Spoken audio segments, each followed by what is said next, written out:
Welcome Good back. morning. Here's where you left off. Sorry. Good morning.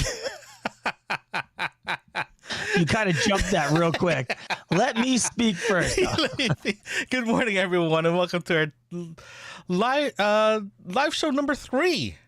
And today we're going to be talking about what makes a good character. My name is Leonard, and today I am pleasured to announce Derek. He's one of the major contributor and co-host of Your Bookmarks Podcast, and this topic has been in our heads for a while since we started this podcast. What makes a good whenever character? we talk about this, whenever we talk about books and the books that we reviewed on this podcast, we always talk about the main characters and characters from various genres and various books, about how we've seen them, how they've grown through multiple books, but also single books.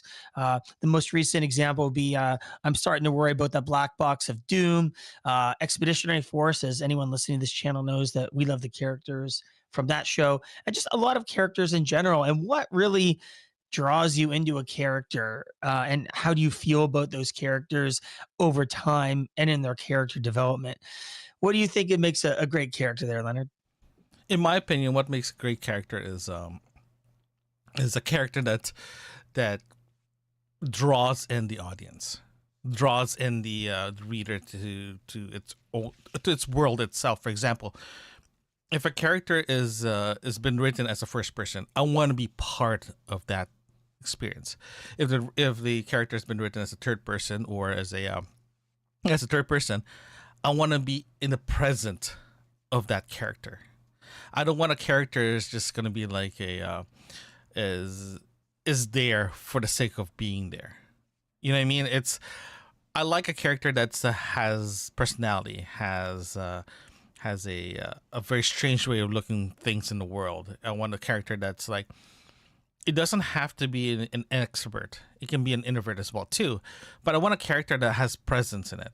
Doesn't matter if it's a supporting character or if it's a throwaway character. I want a character that's like, when it shows up, that character shows up, right? So it's just a lot of it's like the best way to describe this is when you go to a party or go to a social gathering. There's always one character will shine, right? Or that person doesn't have to be constantly talking.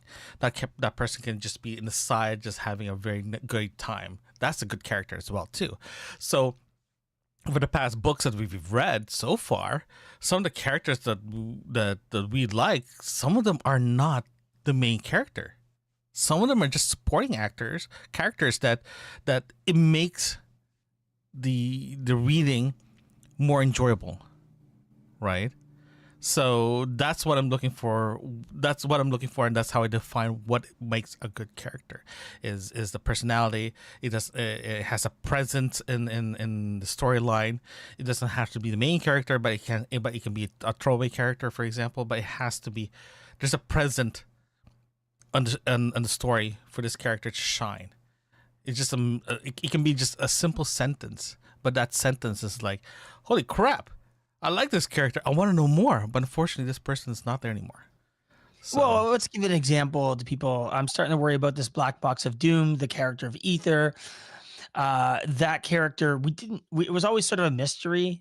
She had a purpose. We didn't understand what the purpose was. So what does, when I think about it, what does she need? She needs to get this box from one part to the other, but really that need was not her internal need. It was just the external need that she needed to accomplish. Her internal need was to resolve for the perceived slight that she had done and harm that she had done through her character's actions in the book. I don't know if we should put too many spoilers out here for that book, but maybe we'll just in general talk about characters. I tend to like flawed characters that have a little bit of grit to them, a little bit of comedy in them, a little bit of sass in them, and doing that because those are the people that you want to root for.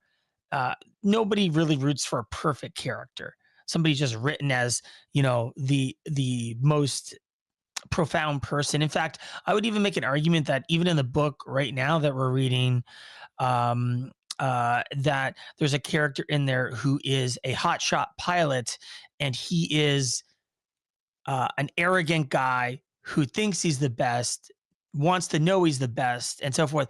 And you don't care for him, even though he's really good at his job. He's really good at being a pilot, sure, but he's not a great character that you want to root for. In fact, you root against him because he's kind of a jerk, and he's kind of written that way. But when you get a character who has some adversity against them, they have some challenges they have to overcome.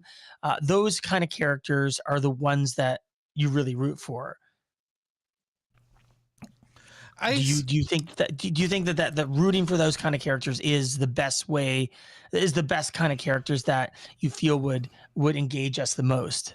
Okay, let's have this. That's a very good point, but at the same time, you have to look at this though. Let's talk about the book. Let's don't talk about the Black Box of Doom. There's two main characters. One's Ether, the other one is oh Jesus, I forgot his name. Abbott. Oh my God, I should know that name. Abbott and Ether. At the beginning of the book, it's always been Abbott's point of view, right? But how I see it is that the main character is not Abbott; it's actually Ether. The reason why is this though.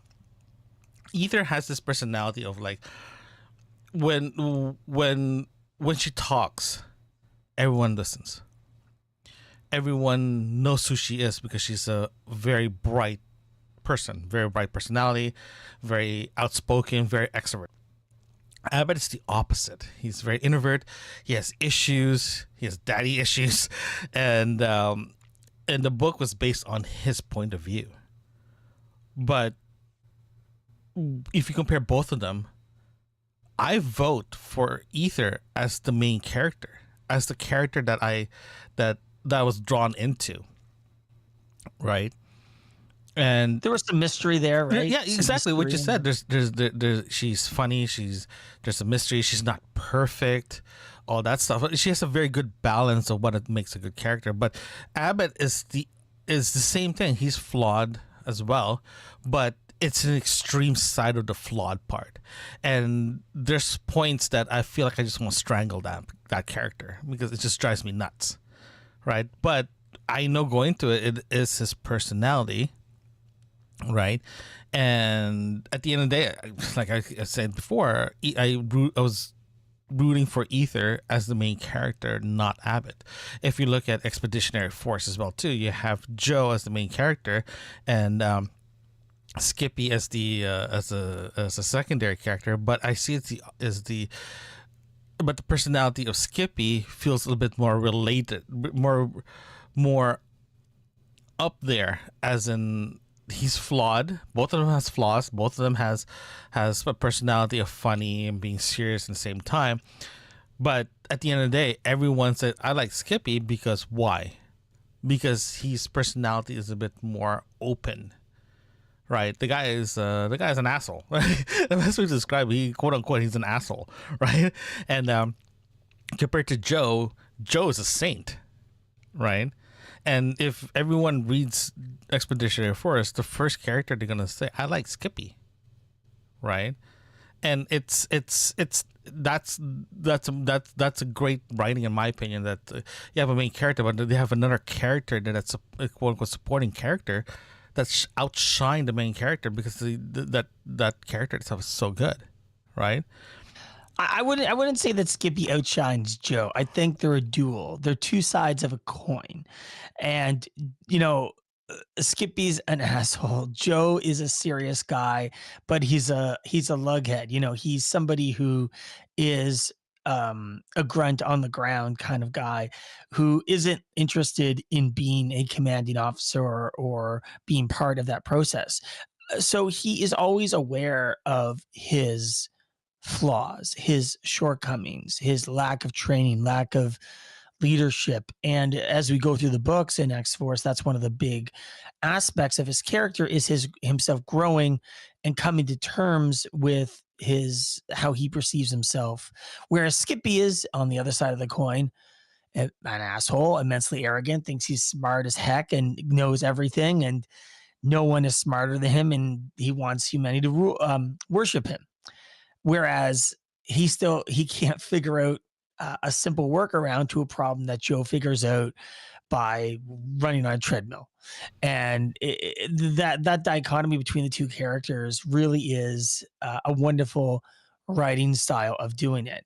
I would not claim in that book that there are two different parts. Even with Abbott and Ether, in a way, they're two sides of a coin, although not the best example of that. But Abbott's character is a product of his environment. Ether is a product of her actions. So that's sort of the coin of those, the flip side of those two coins, right? Would you agree? Uh, For now, I will agree with that comment.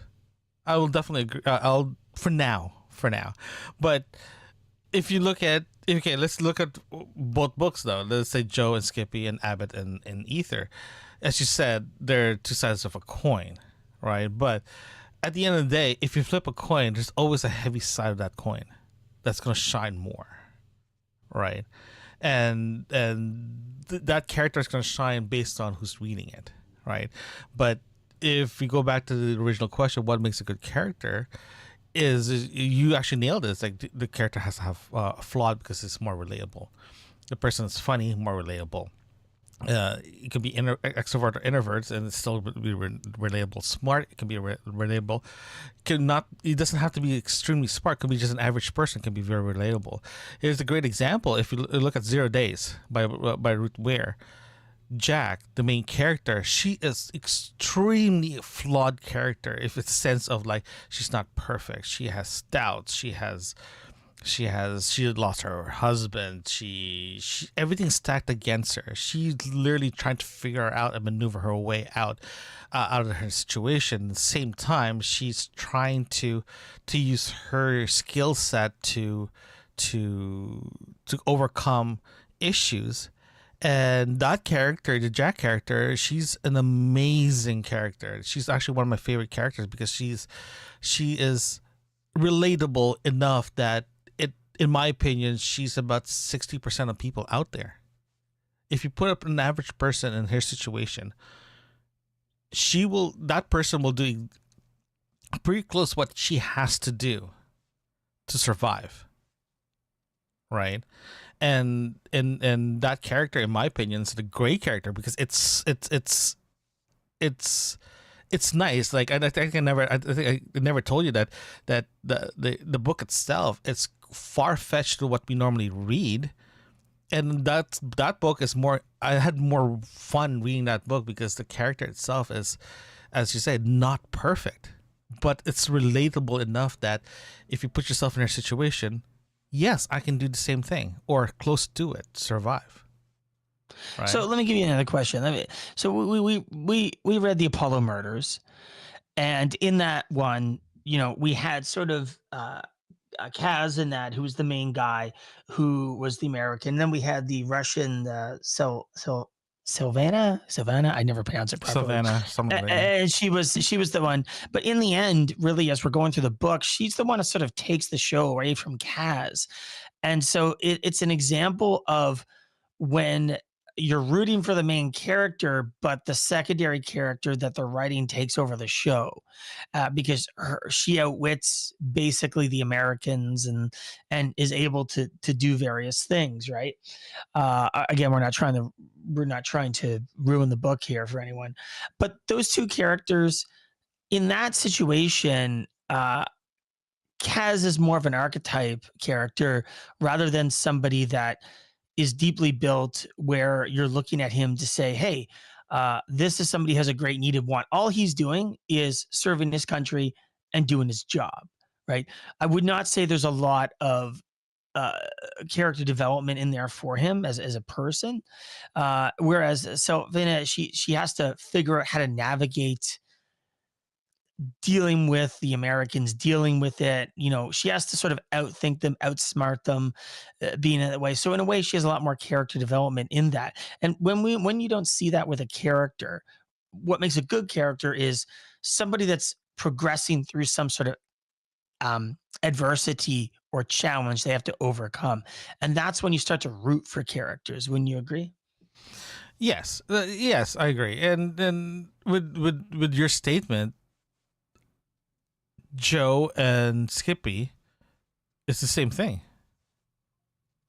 In a way that that you're rooting for the second character because the second character has, in my opinion, has a personality that's overshines the main character.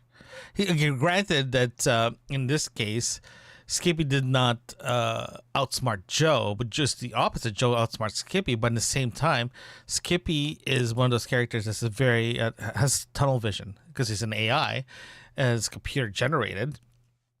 He has a very narrow point of view of things, right? And he's learning through trial and error.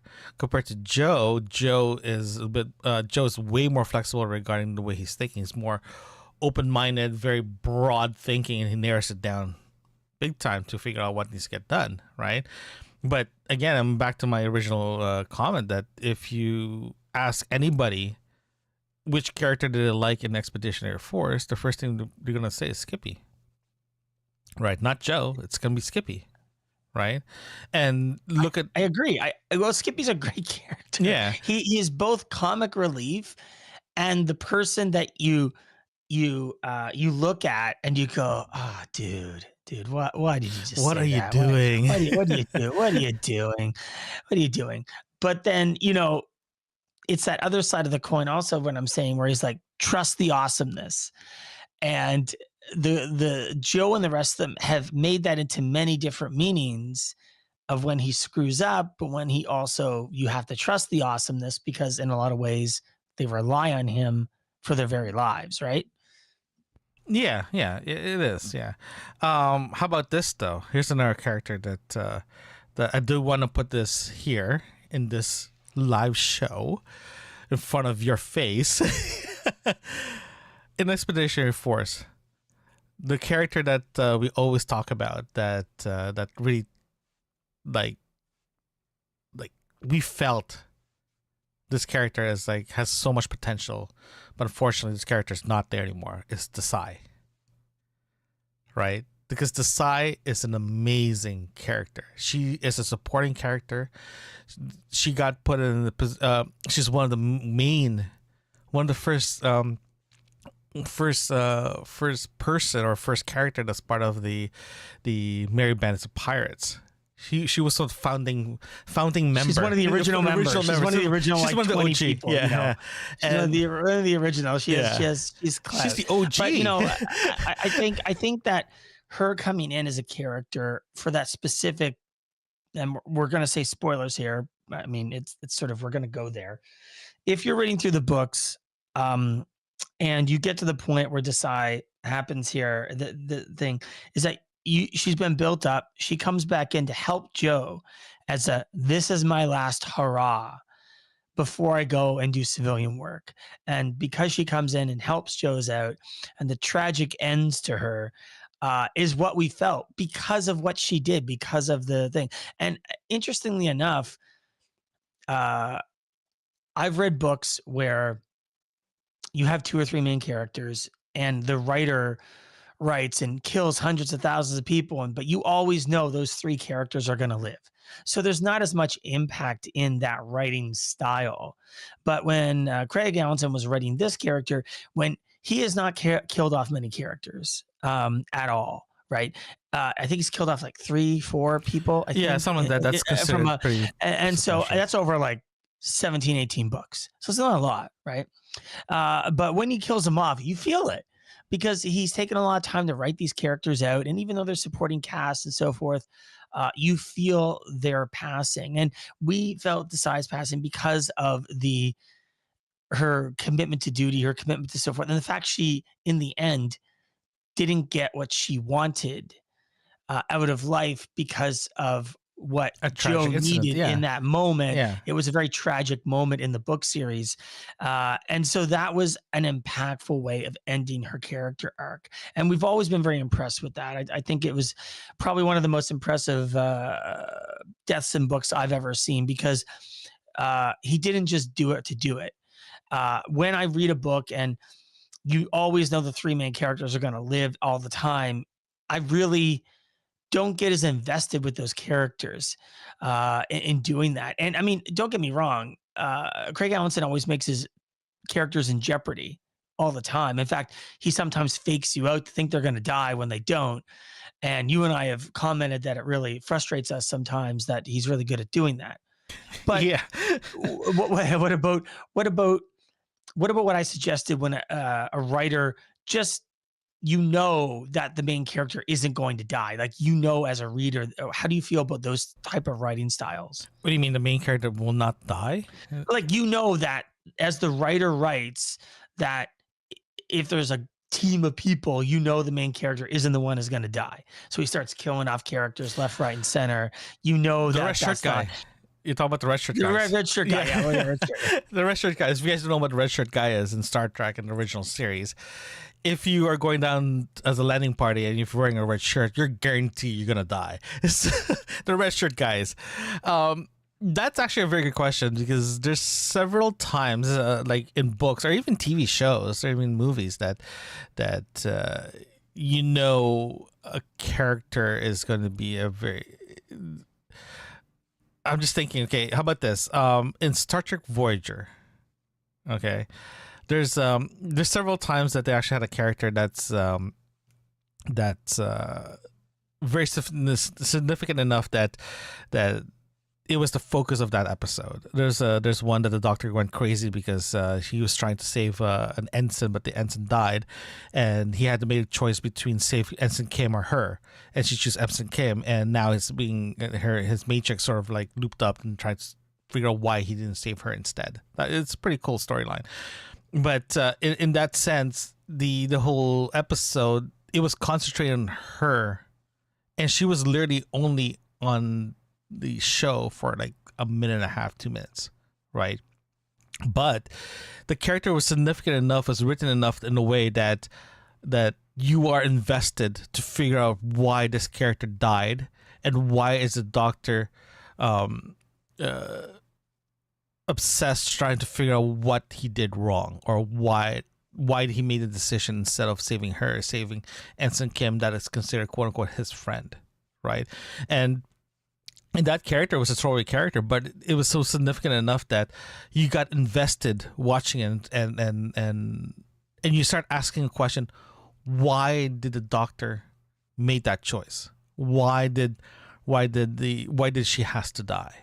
Right, and that, in my opinion, he answered that in that show. He answered it because he was closer to Kim than he was to the girl, and that was the rationale. Yeah, even though that was the moral question he had a problem deciding on, like, because they were basically equally as injured, and there was no logical way to make it. And what put it over the thing is he knew Kim better, and I mean, exactly, it's a very human reaction to have that reaction and doing that. But that was a good character moment for him. That's a good developmental moment for him, right? In the same time too, that because the writers put the audience in their shoes, now you have the audience invested on that moment, and that made that character more lovable and more you feel like you can put yourself in that shoe. You start thinking, do I make the same decision as you, or do I understand what happened? Right, because if you're reading a book, or it doesn't matter if you're reading or watching a movie or a TV show, or reading a book, or even talking about a story, or whatever, even you want to have that moment of intimacy within that character. So let me ask you then. What do you think makes a bad character a bad character? Because we're talking about good characters here, and because we have certain books we love, certain characters we love. That's easy. But what makes a bad character for you? What makes a bad character is, like, even the word bad character is sort of like an understatement, in my opinion. A bad character can be just a what makes a bad character, in my opinion, is a character that's not I feel like you don't relate to, right? If, for example, if you have a quote unquote the bad guy here. Okay, a bad guy. He's the opposite of the good guy. He's the one who's ruining the world and all that good stuff. But if that character is a relatable character, that bad guy can be a great character, right? But now if you say that bad guy, if the character becomes a bad guy that's like destroys the world with no sympathy and there's no aspect of relatability in that character, that's a bad character in my opinion. If the character, let's say Doctor Doom, for example, I don't even know, it's a make-believe here. If Doctor Doom has decided to say, I'm going to kill everyone in the world with zero empathy or zero reason or rationality about it, then that's a bad character, because that character was written just to have a bad guy.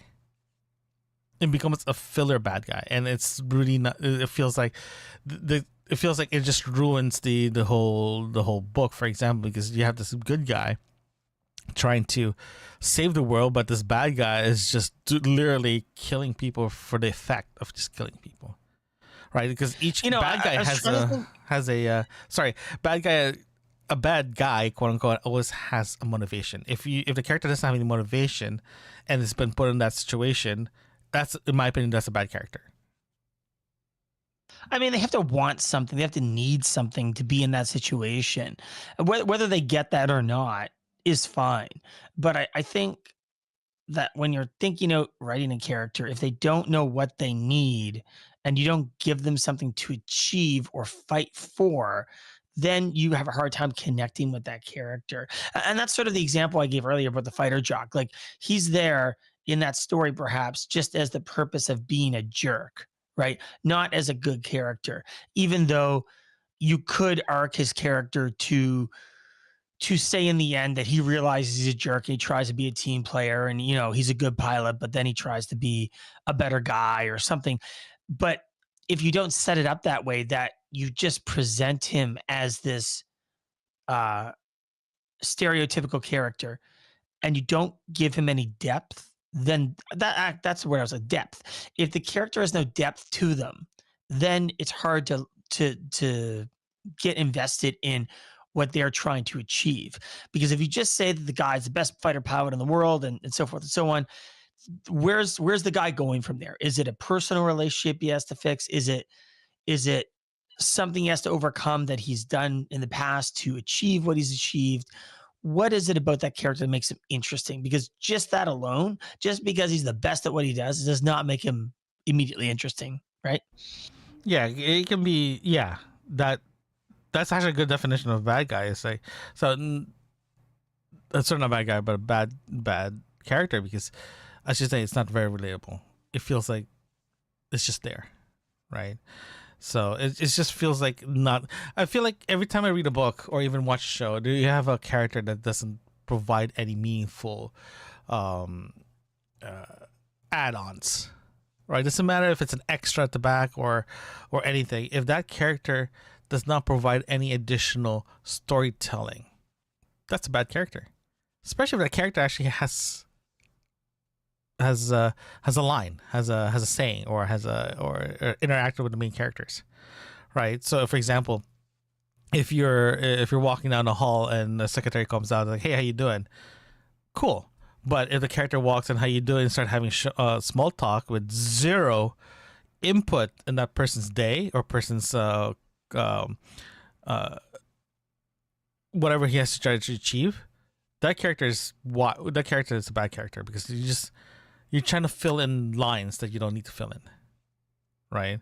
And that's, in my opinion, that's just the most useless thing ever. It's a very useless thing to have that conversation. But if you're trying to show the main character has a personality of like, hey, I'll talk to anybody, fine, but at least have some type of context in that conversation that's meaningful enough that can be used later on the story, right? And if you don't have that, if you don't have anything to add on, he's just a bad character. That's my opinion. Well, let's bring up something here that is outside of books, but is an interesting character that a lot of people might be able to relate to because they might have seen it. Why don't we talk about like the character of Jar Jar Binks in Star Wars? Right, it's a very character that's very hated upon, very looked upon as negative, and so forth. But George Lucas himself really did not intend that to be a divisive character. He wanted it to be sort of the new sort of R2D2 kind of, a comedy relief kind of thing of that. But it really became a hated character in doing that. And how did you feel about that, Jar Jar Binks himself, in the way that he was presented? Was it the character being presented, or was it the acting that came along with that, or the tone, which is what most people object to, right? What did you think about it? Okay, if you just look at the character side only, not talking about the backlash that he got, the a lot of issues with the character itself, but if you just look at that character of how it's been written, how it's been introduced, and all that good stuff, that character has the potential of putting something in the storyline that actually helps.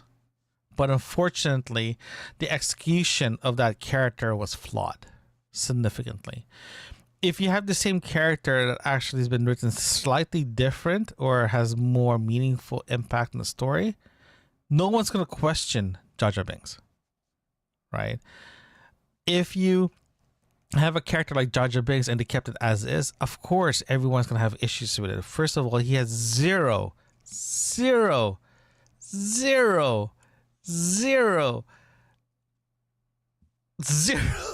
he literally did this. He did not provide any substance to the storyline at all. He's just became one of those characters, just like. But the question is why? Why? To me, go on. Sorry. Yeah, sorry. For me, the why is if you remove that character itself, would it change anything? The only thing that he helped is to bring them down to his people underwater.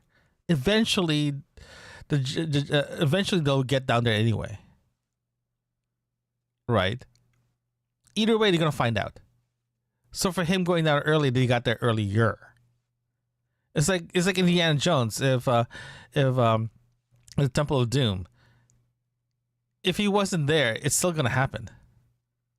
You know, it's one of those characters that's like, there's no substance, there's no additional information. I would make the argument that Jar Jar has no arc in Star Wars, and I think what George Lucas maybe wrote him for was not what it was, an afterthought in a sense to him, because when you're presented with him, he has no needs, he has no wants, he's running away, but in a sense, that's all he really does. And eventually, George tried to write in a need, a want, whatever that might be, but it was too late by that point.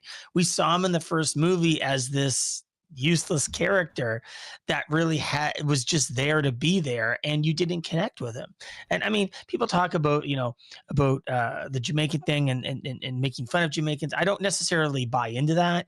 I can understand people's perspective on that, but I think what people disliked most was the fact that he didn't have any range of wants or anything. He just was there to be there. He was a red shirt, in my opinion. Okay, I was not hoping to go that route, but yeah, he is a red shirt. He is definitely a red shirt. I definitely don't. He doesn't have any substance, so if you take him away, nothing will really change. But you are correct though, because in episode 1, he was there to provide comedy relief, provide another character that helps the main characters. Fine. They failed, period. I think episode 3, he came back as the ambassador, right? And again, he was there as a filler. He's just a complete filler so they can bring him back. with no substance whatsoever, right? And I felt like that character itself has the potential to be really great, but they ending up using that character as in like, we screwed up, but we're already committed. It's like reading the final draft and ready to like to stamp this, and they're like reading it, and I'm like, I think we screwed up. Why do we have this character here? Can we just delete that? Oh, this means we have to change this stuff. I'm like, that's another a day and a half worth of work, 2 days tops, to remove a character there's zero significant about it that they can just like throw it away. And in my opinion, that is a bad character. Is it enough information to say, yeah, no one's gonna miss that character if they remove it? No one's gonna miss it. You're gonna lose the opportunity of making fun of the character. But yeah, there's a reason why he's the most hated character in Star Wars. So, how about this? We're talking about Star Wars again. Rogue One. The two main characters, Andor and Jin. Those two are amazing characters. They complement each other so much that it's hard to distinguish or to say I like this person or you don't like this person. Do you agree with that? Well, I mean,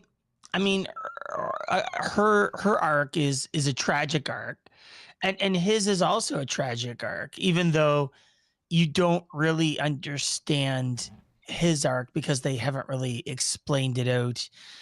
They're doing it in the Andor series and so forth now. So I think that her arc in the movie Rogue One was much more fleshed out than his, and he was sort of there along for the ride.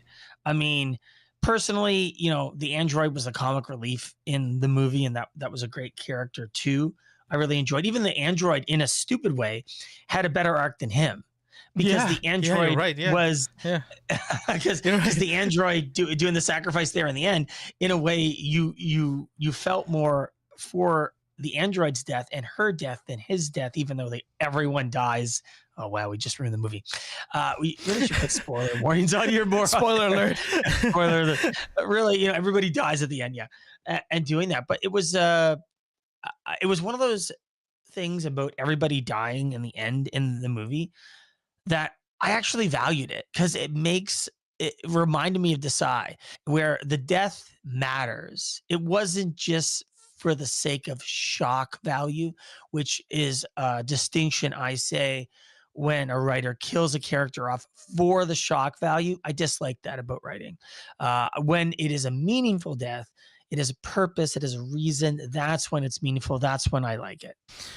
Again, we keep going back to Desai here, because every conversation we had that makes a good character, we go back to Desai.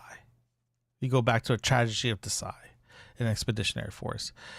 The reason why is it's a very simple thing, though, because that character had a meaning in book 1, right? Columbus Day.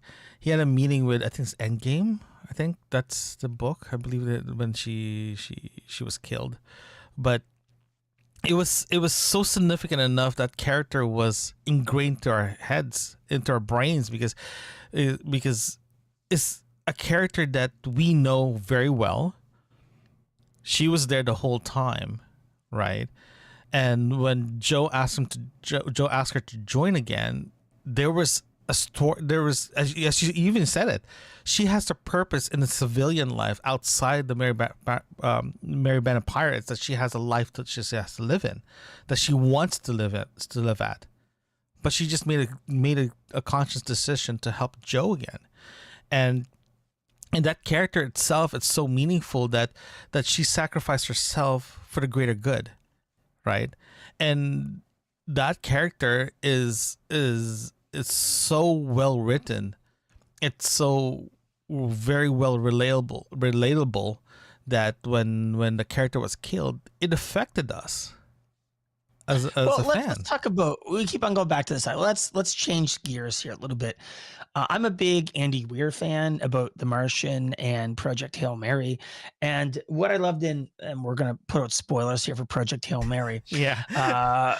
So in that book, Andy Weir did something that was really great. Where he had a couple twists, and this is another point to make about good character development.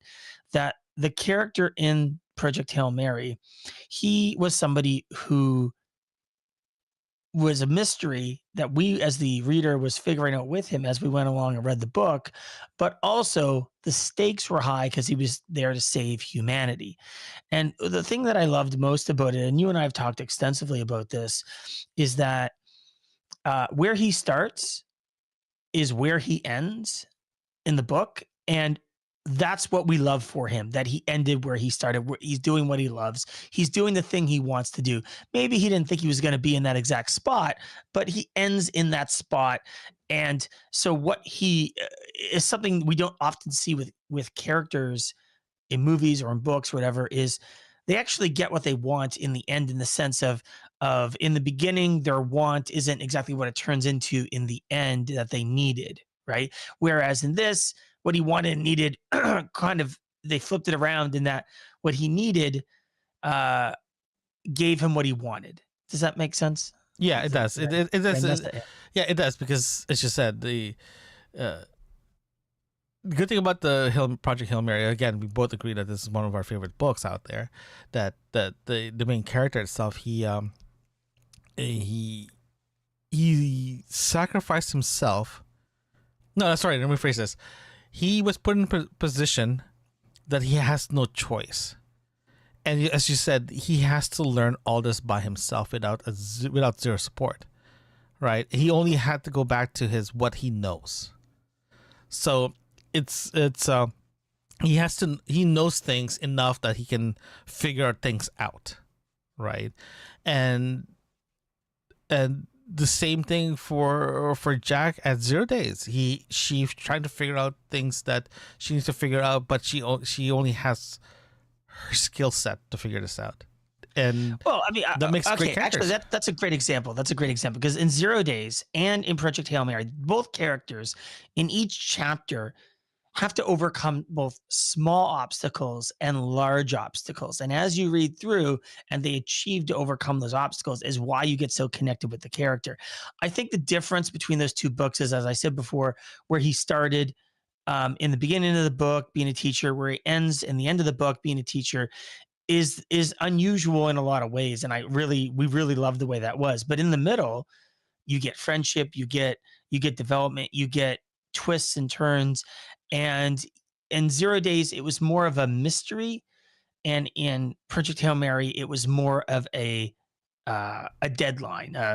We have to achieve this by this point. Well, and so it just gives you a different feeling of the characters when you're going through and reading them. well, 0 days is the same thing. She has a deadline that she has to meet as well too, right?